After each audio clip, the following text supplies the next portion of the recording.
sallallahu alaihi wasallam pada subuh hari ini kembali kita bisa melaksanakan satu kewajiban, yaitu sholat subuh berjamaah.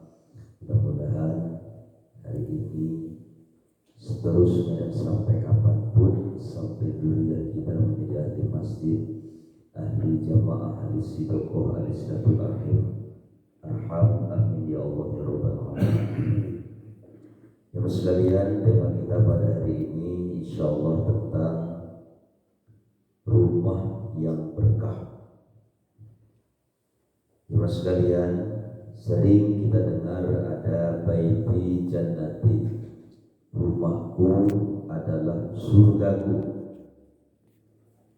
Ini konsep orang yang beriman, tentu beda dengan konsepnya orang yang tidak beriman. Orang yang beriman senantiasa menjadikan rumahnya supaya berkah. Ingat, berkah berarti semakin hari semakin tambahnya kebaikan. Kebaikan di sini meluas, umum.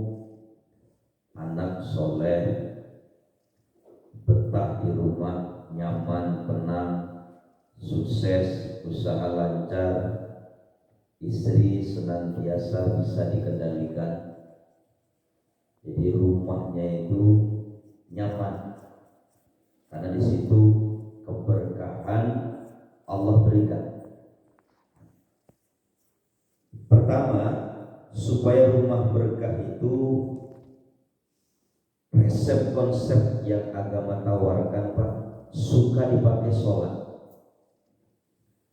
Dasarnya jelas dalam hadis Bukhari Muslim, ij'alu min sholatikum fi buyutikum wa la tattakhiduha kubura.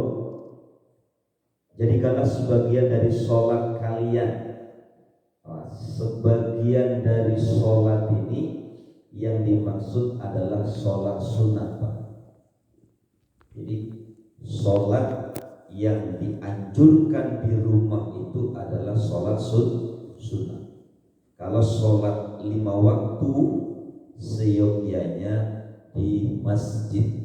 Ini ciri suami soleh. Jadikanlah sebagian dari sholat kalian dilaksanakan di rumah-rumah kalian. Mau sholat hajat, sholat duha, sholat tahajud, sholat nafilah, sholat sunat mutlak. Sholat mutlak itu sholat yang tanpa identitas, yang tanpa sebab, dan lain sebagainya, banyak sekali. Sholat sunat taubat dan lain sebagainya. Serta jangan menjadikan rumah-rumah kalian itu bagaikan kuburan.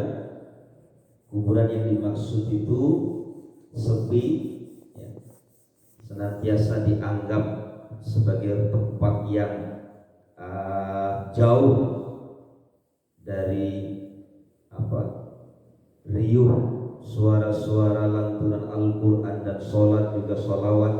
Jangan sampai itu terjadi, karena kalau itu terjadi maka jauh dari yang namanya keberkahan.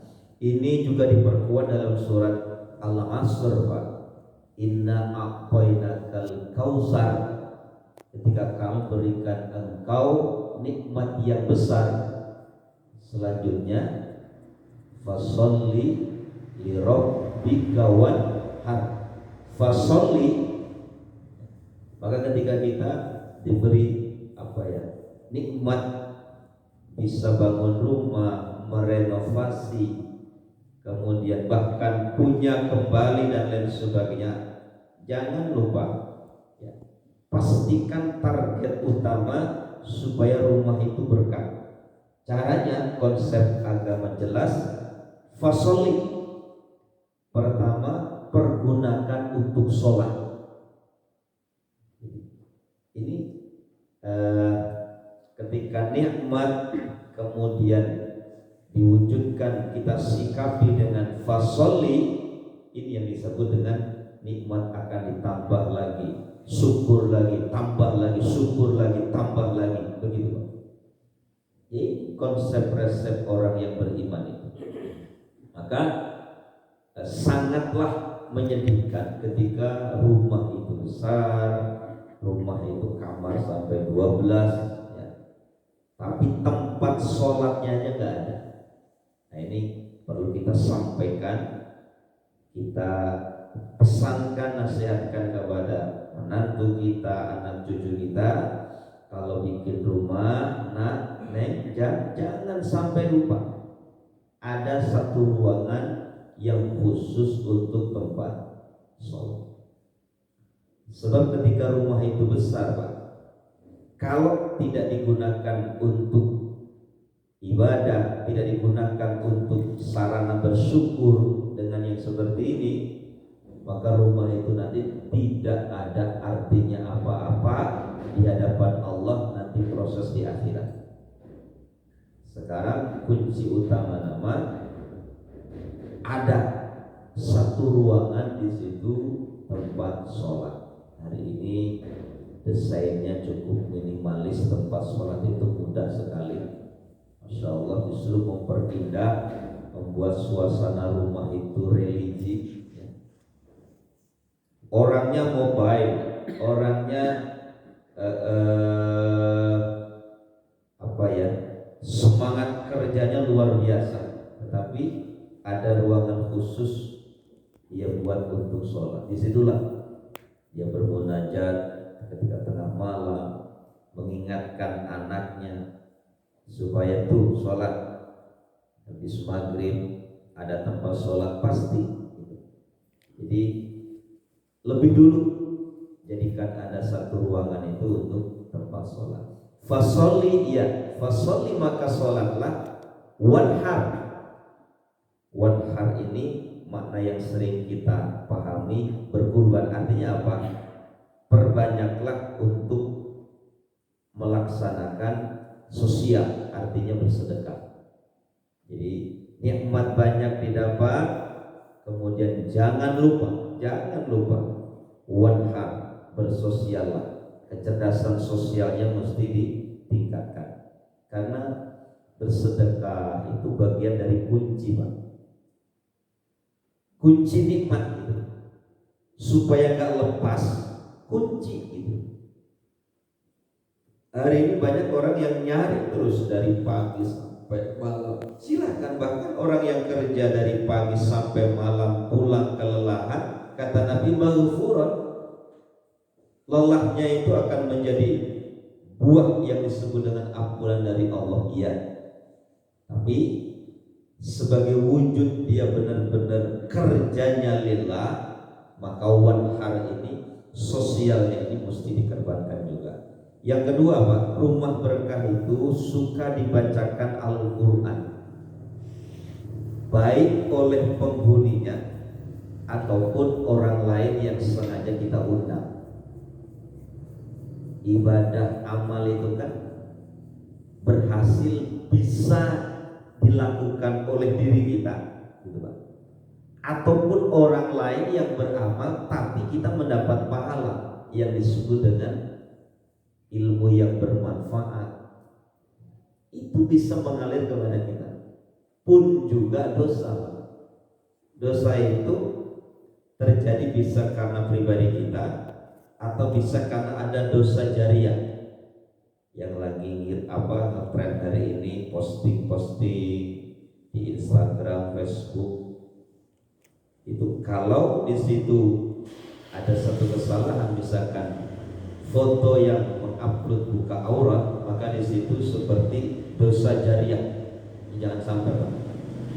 Keluarga kita, anak-anak kita perlu kita cek mana HP-nya, mana postingannya, jangan sampai ada yang buka aurat. Kalau itu terjadi sementara itu disaksikan oleh orang yang banyak sekali, Masya Allah, karena itu mendunia, maka semua akan menjadi catatan dosa buat kita kalau itu sampai terjadi. Alhamdulillah bidalik. Ini hal sepele, tetapi akibatnya fatal, Pak. Di dalam hidup itu banyak hal yang kelihatannya sepele, justru kita tidak menyadari. Pun juga sebaliknya, banyak amal kelihatannya kecil, tapi di situ ada manfaat yang sangat dahsyat. Sering saya sampaikan kayak doa duduk di antara dua sujud. Itu kan doa. Karena saking seringnya dibaca, kadang lupa kalau itu sebuah doa yang dahsyat untuk kepentingan dunia dan akhirat. Doanya bagaimana Pak? Rabbil firli warhamni wajburni warfa'ni warzuqni wahdini wa'afini wa'fu'ani. 8 proposal Pak.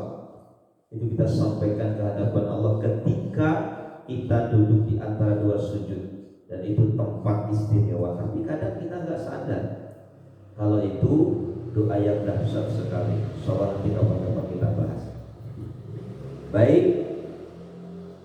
Suka dibacakan Al-Quran? Iya. Ya.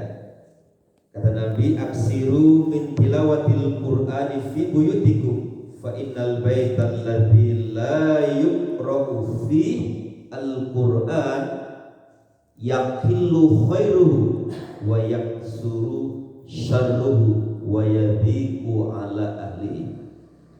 Perbanyaklah membaca Al-Quran di rumah kalian. Sesungguhnya rumah yang di dalamnya tidak ada dibacakan Al-Quran, pertama Pak, dampak yang terjadi ada 3 ini. Yaqillu khairuhu, sedikit kebaikannya Pak. Sedikit kebaikan itu di rumah itu justru banyak terjadi percekcokan, perselisihan. Gara-gara sepele aja langsung cekcok dengan keluarga. Jadi dikersakakan Pak, ayah masalah yang timbul itu. Kendaraan mah ayah, rumah mah mewah, uangnya bermiliar-miliar di deposito di ATM-nya di bank.